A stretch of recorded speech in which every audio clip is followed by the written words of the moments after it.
Hello, my fellow comic book collectors. It's Alan, the Comic Collector Geek, and this is the Wednesday video where I answer your questions. We got some really, a lot of questions this week.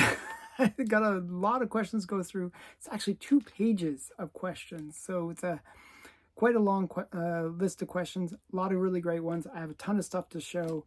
Let's get right into it. The first question comes from S. Nevin, who wrote, I'm currently interested in finding the first comic book appearance of Dennis the Menace, as well as Mr. Wilson. Can you shed any light on the topic? Okay, well, that's actually really easy because the very first appearance of both characters is in this book. This is a Dennis the Menace #1 from 1953. So this is the one you're looking for. This has both the first appearance of Dennis the Menace, his dog, his father, and Mr. and Mrs. Wilson. So you get all the major characters in one comic. Let me read what it says. First comic book appearance of Dennis Mitchell, Mr. and Mrs. Mitchell, Ruff, the dog, and Mr. and Mrs. Wilson. And yeah, so this is the book you want to get. Now, there are other key books for Dennis the Menace. Some of the major characters would include Margaret, Joey, and Gina. So if you want to get the first appearance of Margaret, she appears in Dennis the Menace #22. If you want to get the first appearance of Joey, it's in #31. And Gina was in issue #39. So those are the 3 other books that you would want to get. And then you have all the major characters. Those are his best friends. Okay, so I hope that helps. Next question comes from K. Munin. Planet Comics issues, are they independent stories or continuing plotline? If they're independent stories, were there any characters that appeared more than once? So it's sort of a mixture of the two. They generally didn't have continuing plot lines. They were sort of one-and-done stories, very anthology-like. So any particular Planet Comics would have multiple characters that will each have stories that are ongoing. One of the more popular characters for Planet Comics is, you'll see right here, Mista of the Moon. Okay? And then, here's Mista. I'm pretty sure this is Mista. I hope I'm right.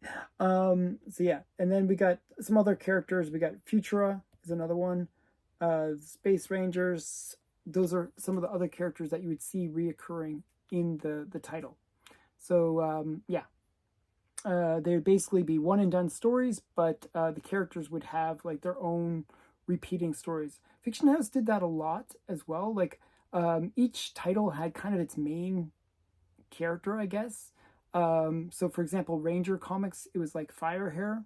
Fight, it would be Tiger Girl. So there'd be different characters that you would see over and over again. Jungle, it would be Kang. And there was just different characters that were kind of the key character. And then they would also have these other characters that would also get, continuing stories. But Mista of the Moon is the one for Planet. And she wasn't right from the beginning, but she appeared later on in the series. Just one sec here. So yeah, so yeah, that's how it worked. Hope that helps. Okay, next question comes from Renaud.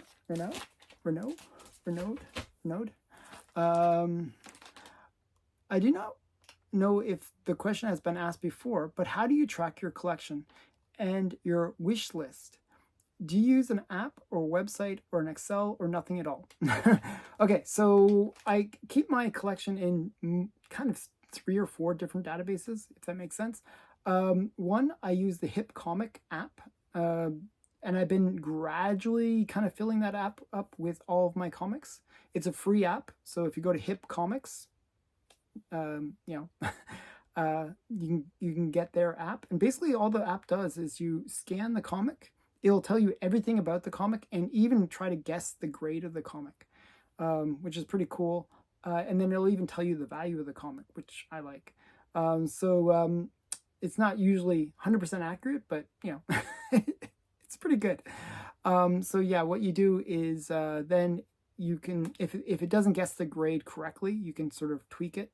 But yeah, it just database is everything. I have so far about 1,000 of my comics in that app, and I'm gradually adding to it. It's one of those slow things. I just don't have the time to be doing it, but I've been trying to do it. It's actually pretty quick. What I'll do is I'll take like a short box and then just scan right through it really fast. Usually takes about maybe 30 minutes to an hour to do that. But you know, it's a quick way to get them all databased. The other method that I've been doing is I downloaded like all the orders that I had from Heritage and other websites that I bought from, and then I just have like a Excel file with all the orders that I placed. In terms of my want list, I have like a notepad. I'm really primitive on that. And basically I just have this notepad. I'll email it to myself when I go to conventions, and then I will sort of use it as a way to find books that I'm looking for. Because I don't always remember, and sometimes I forget to remove things from my want list, and then I buy them multiple times, which is a bit annoying, but for the most part, it's just a notepad. It's a fairly long notepad. I have a pretty big want list, and I just remove it when actually, I have a slightly different method than that. What I do is if I ordered it, I'll put stars by it so that I know that it's on its way. It's not in my collection yet. And then once it arrives, then I remove it from the list. It's kind of my method of keeping track of my want list. Okay, so that's my method. Your guy Felix wrote, hey, I was wondering how you send comics to CGC as a Canadian. I have a Hulk 181 I need to send, but I want to be more informed before doing it. Okay, so generally the way I've been doing it, when I do send things to CGC, and it's not that often, I generally buy graded rather than sending books off. But what I'll do is I'll team up with, there's either like there's the Comic Doctor, or there's different comic shops where you can, where they'll offer grading or services or pressing services or cleaning services. And basically what they'll do is you give them your comics, they'll clean and press them and then send them off to CGC to get graded. The reason I use their services is generally they will, you generally need it cleaned and pressed anyways, especially with some of the more valuable books, like a Hulk 181 would be kind of that case. Might as well get the best grade, right? So generally you buy that service, and then with the grading, they generally have an account with like CGC, and then you get a sort of a discount on that grading service. So if you send it off by yourself, which you can do, you just go to CGC's website and follow the directions. You could do it perfectly fine, but you're going to be paying a higher rate. I mean, you can sign up for the membership, but generally I find this way is easier. And because they are doing it on a more regular basis, these comic shops or pressers, I find that they have insurance, they have all this other stuff sort of worked out, and just easier, not having to do it yourself. I was very nervous when I sent off some books by myself. I did that before, and I was paranoid the whole time. Going through another kind of third-party service does kind of alleviate a bit of that. So it's up to you though, but that's generally the way I did it. Next question comes from Stepofy, or my Monday partner, where we do the Monday special together. Stephen Gentner. Can you find out who the colorist was for Fiction House? Fiction House artwork produced for them by the Iger House of Art, particularly Fight and Wings covers with the violet accent lines. Well, so the interesting thing about Fiction House is they did use the packager. It's called a packaging company that basically they didn't have their in-house artists. So what they would do is use a packaging company like Iger House. It used to be called the Eisner Iger House, but it just became the Iger House when they worked on Fiction House. And what they would do is they have their stable of artists like Matt Baker, Jack Kamen, a whole bunch of major artists that they would work with, about 40 plus artists, and they would do the work for Fiction House. Now, most of them, when you look up what they did for Fiction House, they were mostly inkers or pencilists, and letterists. So a lot of them were that. So I was trying to find out who were the colorists. Now, when you look up Fiction House, it's kind of Iger House, I should say. It's interesting because most of them, the prominent names, you know, the ones that are not so prominent, the ones that are not as famous or well known, like the colorists, generally don't get much credit. It's sort of like, I feel like colorists are sort of like the backup the backup singer to the lead singer, or the lead singer gets all the attention, but the backup person doesn't necessarily get as much attention. Well, that's the colorist. However, they did have two talented colorists at Iger House, and you'll know the names. Joe Kubert was actually a colorist at Fiction House, and Al Plastino. Those were the two major kind of talented ones that everybody would know.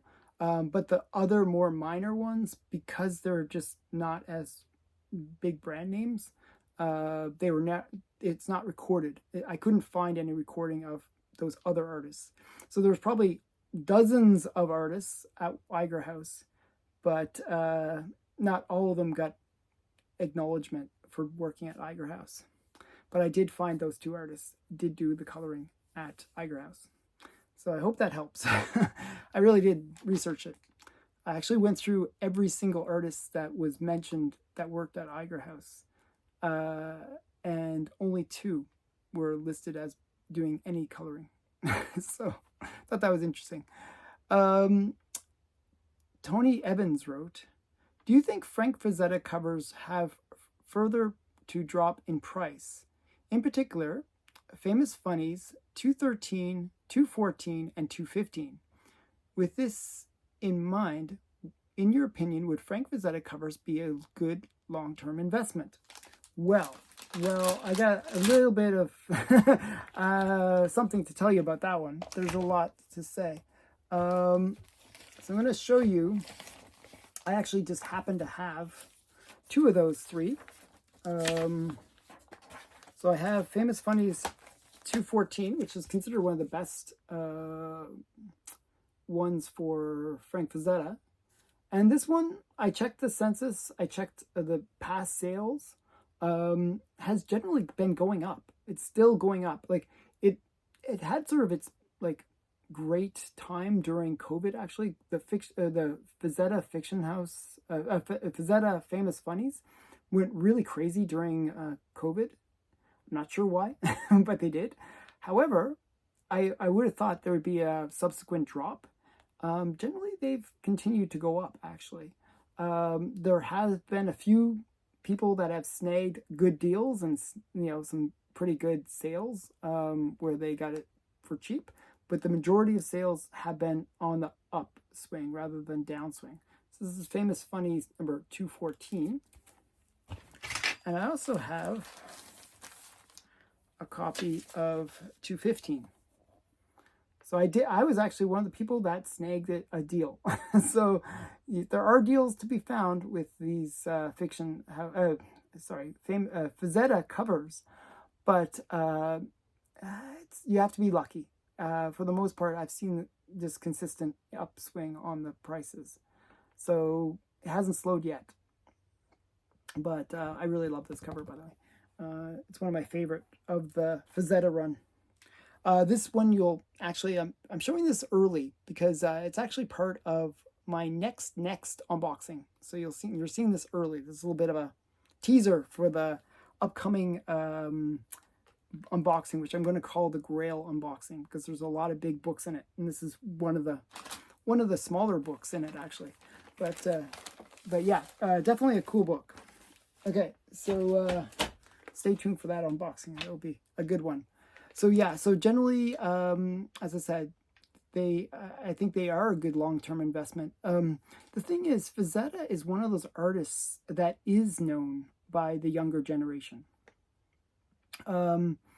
Because his work on Vampirella, and because there have been like these sort of art books devoted to Frank Fazetta, he's not one of those names that is sort of forgotten to the golden age.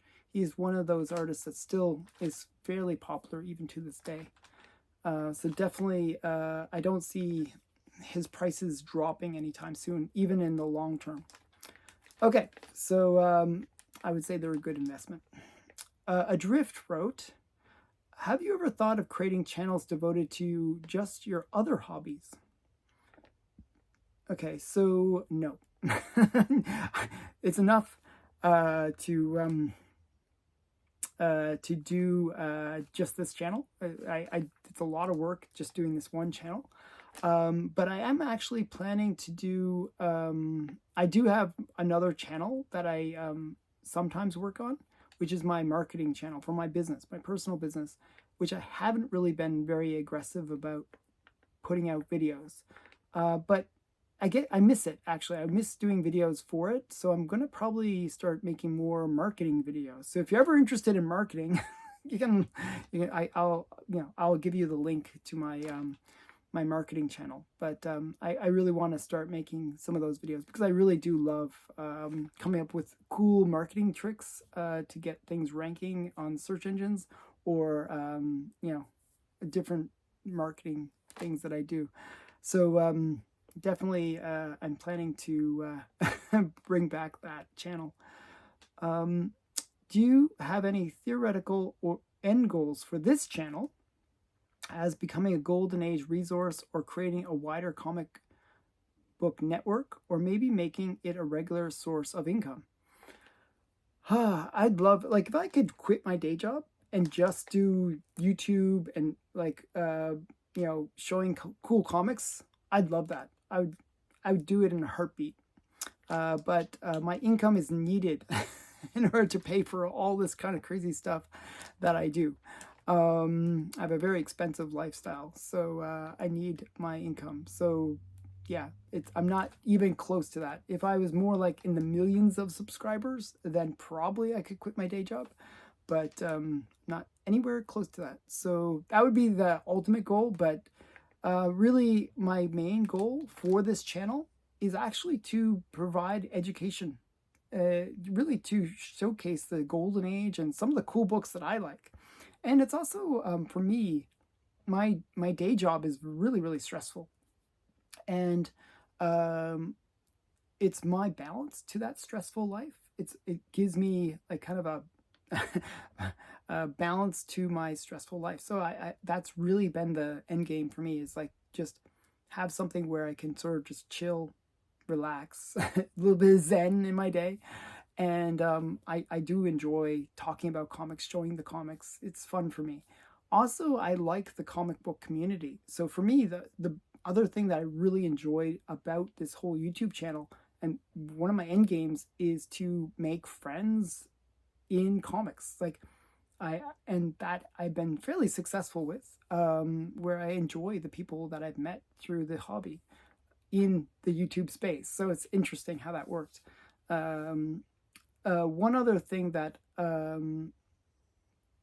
I do see this as is a potential to find new sources of cool books. Like I've met some pretty cool people through the channel that have opened my eyes to books that I never would have seen otherwise. So again, that's another kind of smaller end goal as well.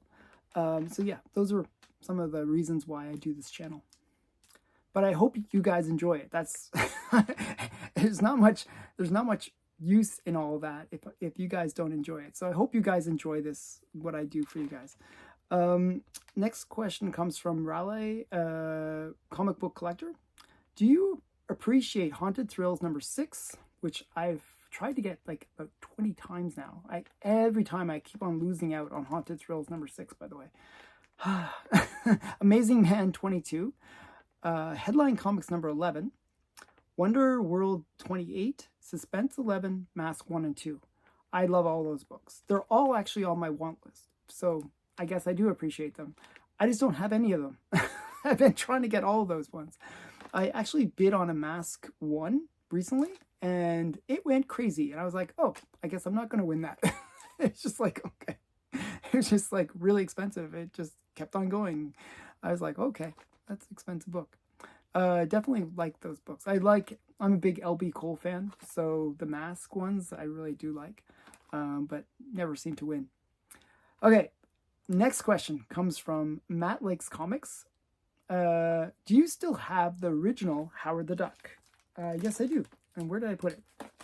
And then I lose it, and I don't know where it is. One sec here. I have a pile of stuff that I'm...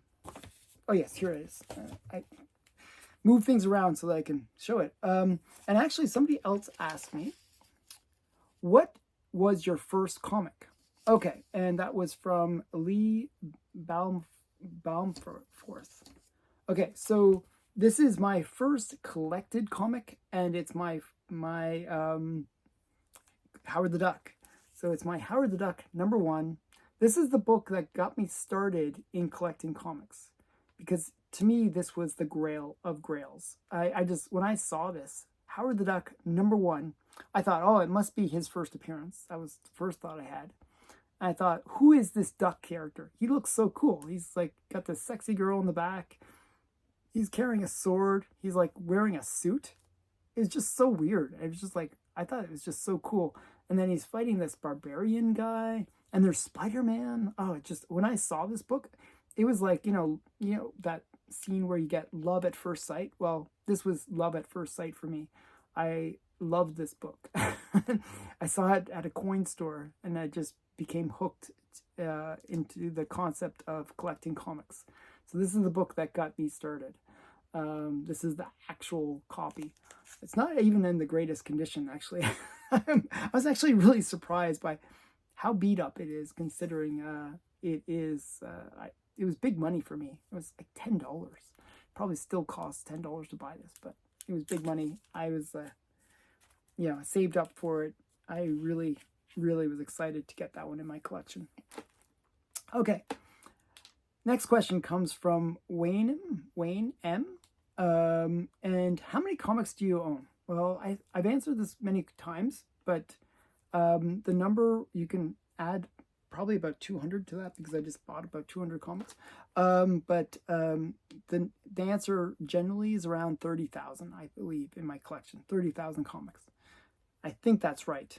I'm not 100% sure. I haven't literally counted every book, but I'm guessing in around 30,000. Ron Burgess wrote, what's causing comics to be delayed for the past 2 months?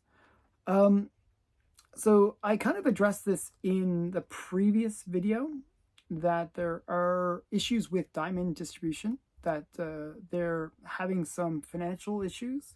They actually filed for Chapter 11, but got a financial injection, which has kept the lights on for them.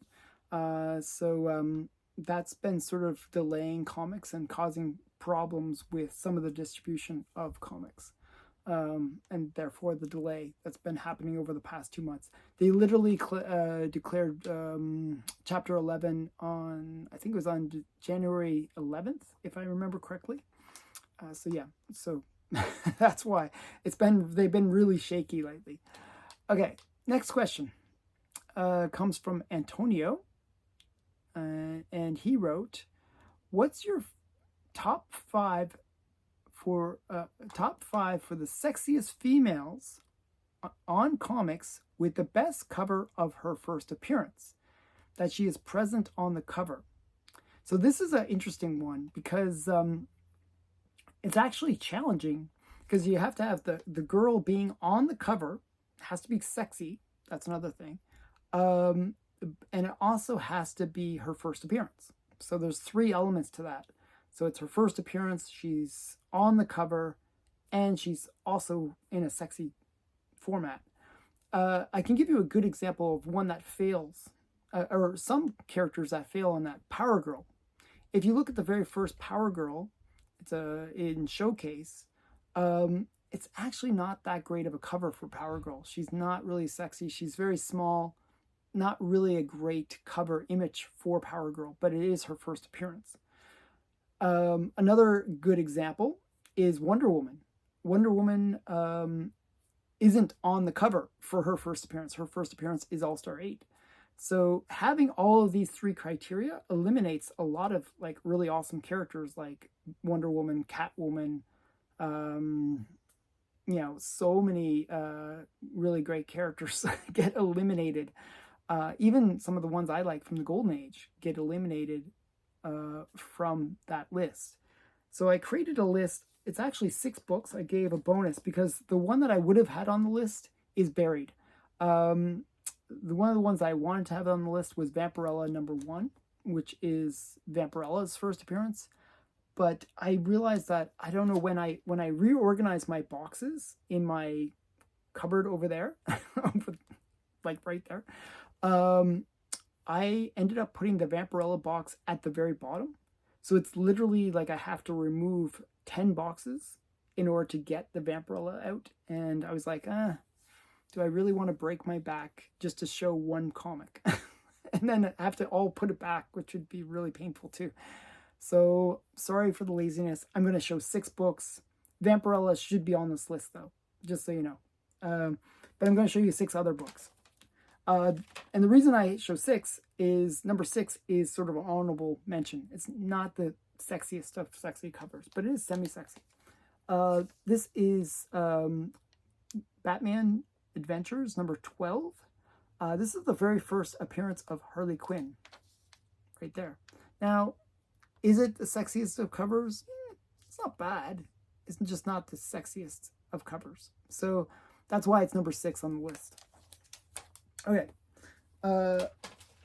Another one that, again, not super sexy, but, could be, a little bit. It's okay. Is Detective Comics 359. And this is the first appearance of Batgirl. And, she's somewhat sexy. I like the fact that she's at least front and center on the comic. And that's always cool. It is a cool cover. So yeah, so this is number 5 on the list. Number 4 is actually, you gotta take it out of the plastic. The tape wouldn't give up. Okay, so is this one, and this is slightly sexier. We got Poison Ivy's first appearance, and this is Batman. Oh, so that was Detective 359, and this is Batman 181. So yeah, just another character that is considered to be one of the sexier characters. Maybe not the most sexy cover. So this is lower on the list for that reason. But again, it's hard to find all 3 elements to make it really good. So yeah, so that's why she's lower on the list. The next one actually is very sexy. So we're getting into actually sexy ones. Number 3 is Dolphin. I believe this is one of the best covers from the Bronze Age. After House of Secrets 92 is my favorite, but this is one of my favorite covers. I just love this cover. And this is, just a really sexy, first appearance of Dolphin. This is Showcase 79. And you can see, she takes right from the very corner of the book all the way to the other corner. And just her long legs and long, flowy hair just make her look awesome. So, first appearance of Dolphin. Which, strangely, I just read recently. It's not a bad story. It's not quite what I was expecting, but interesting story. Okay, so that's number 3 on the list. Number 2 on the list is my Zombie Tramp. Zombie Tramp, this is her first appearance. Zombie Tramp #1. I think they're only printed like 250 copies of this book. Very rare. But this is her first appearance. And I think it's a pretty sexy cover. Yeah, lots of sexiness elements there. So, yeah, that's Zombie Tramp. So, and number 1, which I actually think is sexier than my poor Zombie Tramp. My Zombie Tramp doesn't get the love it deserves. Is Tarot. So this is the very first appearance of Tarot number 1. And I think it's a pretty sexy cover. Just Jim Badlamp did a really great job of her. She's sort of busty, curvy. There's actually 2 variants for this one, and they're both really great. So this is just one of them. I could have grabbed the other one as well. It's also very sexy. So she gets double sexy because she has double the options. So yeah, so this is Tarot number 1. So those are the 5 sexiest covers. I'd like to hear other people's suggestions for some of the other ones. One that I could think of maybe is the girl behind me that you might not be able to see. I'm not sure if you can see it. I can't even make you see it. Slave Girl. Right now it's like there's a weird glare on it, so you can't see. But Slave Girl could be another one that should be on the list. It's right there. But it's literally impossible to see.